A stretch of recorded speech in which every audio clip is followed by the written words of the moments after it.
சிம்ம ராசிக்காரர்களுக்கு நாளைய நாள் மிகவும் உற்சாகமானதாகவும் தலைமைத்துவ திறனை வெளிப்படுத்துவதற்கு சிறந்ததாகவும் இருக்கும். பணியிடத்தில் உங்கள் தன்னம்பிக்கையும் புதுமையான யோசனைகளும் மேலதிகாரிகளின் பாராட்டை பெற்றுத்தரும். மேலாண்மை, பொது உறவுகள் அல்லது கலைத்துறைகளில் ஈடுபடுபவர்களுக்கு இது மிகவும் சாதகமான நாளாக இருக்கும்.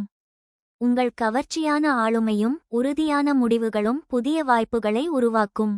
வணிகர்களுக்கு புதிய ஒப்பந்தங்கள் அல்லது வாடிக்கையாளர்கள் மூலம் லாபம் உயரலாம், ஆனால் ஒப்பந்தங்களை கவனமாக பரிசீலிக்கவும், குறிப்பாக சட்ட ஆவணங்களில் கையெழுத்திடும்போது.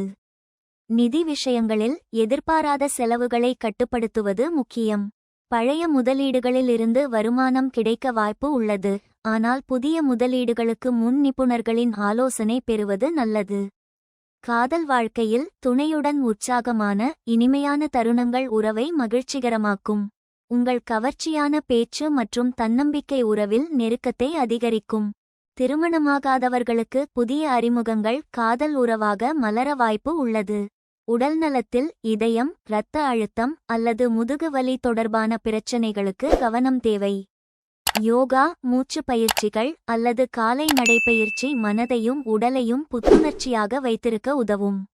ஆரோக்கியமான உணவு, குறிப்பாக பச்சை காய்கறிகள் மற்றும் பழங்கள், உடல் நலத்தை மேம்படுத்தும். ஆகஸ்ட் மாதத்தில் சூரியன் சிம்ம ராசியில் முதல் வீட்டில் சஞ்சரிப்பதால் தன்னம்பிக்கையும் புகழும் உயரும். செவ்வாய் 2ஆம் வீட்டில் இருப்பதால் நிதி ஆதாயங்களும் பேச்சு திறனும் மேம்படும். குரு 12ஆம் வீட்டில் சஞ்சரிப்பதால் ஆன்மீக பயணங்கள் அல்லது தனிமை மன அமைதியை தரும்.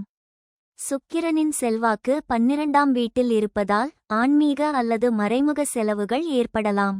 இந்த சாதகமான நிலை ஆகஸ்ட் 28 வரை தொடரும், பின்னர் சுக்கிரனின் மாற்றத்தால் சிறு தடைகள் ஏற்படலாம். ஆனால் உங்கள் தன்னம்பிக்கையும் உறுதியான மனநிலையும் இந்த தடைகளை எளிதாக கடக்க உதவும். மகம் நட்சத்திரத்தில் பிறந்தவர்களுக்கு நாளை உங்கள் தலைமைத்துவ திறனும் தன்னம்பிக்கையும் முக்கிய பலன்களை தரும். பணியிடத்தில் புதிய பொறுப்புகளை ஏற்க இது சிறந்த நாளாக இருக்கும். உங்கள் உறுதியான முடிவுகள் மற்றும் கவர்ச்சியான ஆளுமை மேலதிகாரிகளின் கவனத்தை ஈர்க்கும். காதல் வாழ்க்கையில் உங்கள் இனிமையான பேச்சு உறவை மேம்படுத்தும். உடல்நலத்தில் இதயம் அல்லது முதுகுவலிக்கு கவனம் தேவை. யோகா பயனுள்ளதாக இருக்கும். பரிகாரமாக ஞாயிற்றுக்கிழமைகளில் சூரியனுக்கு அர்க்கியம் வழங்கி சிவப்பு பழங்கள் தானம் செய்வது நல்ல பலனை தரும். பூரம் நட்சத்திரத்தில் பிறந்தவர்களுக்கு நாளை உங்கள் படைப்பாற்றலும் கவர்ச்சியும் முக்கியமாக இருக்கும். பணியில் உங்கள் கலைத்திறன் பாராட்டப்படும், குறிப்பாக கலை, வடிவமைப்பு அல்லது பொது உறவுகள் துறைகளில். காதல் வாழ்க்கையில் உங்கள் உற்சாகமான அணுகுமுறை உறவை மகிழ்ச்சிகரமாக்கும். உடல்நலத்தில் இரத்த அழுத்தத்தை கவனிக்கவும் மூச்சு பயிற்சிகள் உதவும்.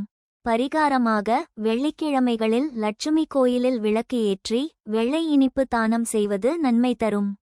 உத்திரம் நட்சத்திரத்தில் முதல் பாதம் பிறந்தவர்களுக்கு நாளை உங்கள் ஒழுக்கமும் திட்டமிடல் திறனும் முக்கிய பலன்களை தரும். பணியில் உங்கள் கவனமும் ஒத்துழைப்பும் புதிய வாய்ப்புகளை உருவாக்கும்.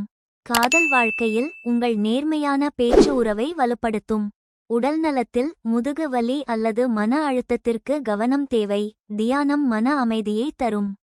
பரிகாரமாக செவ்வாய்க்கிழமைகளில் ஹனுமானுக்கு வெற்றிலை மாலை அணிவித்து சிவப்பு பருப்பு தானம் செய்வது நல்ல பலனை தரும்.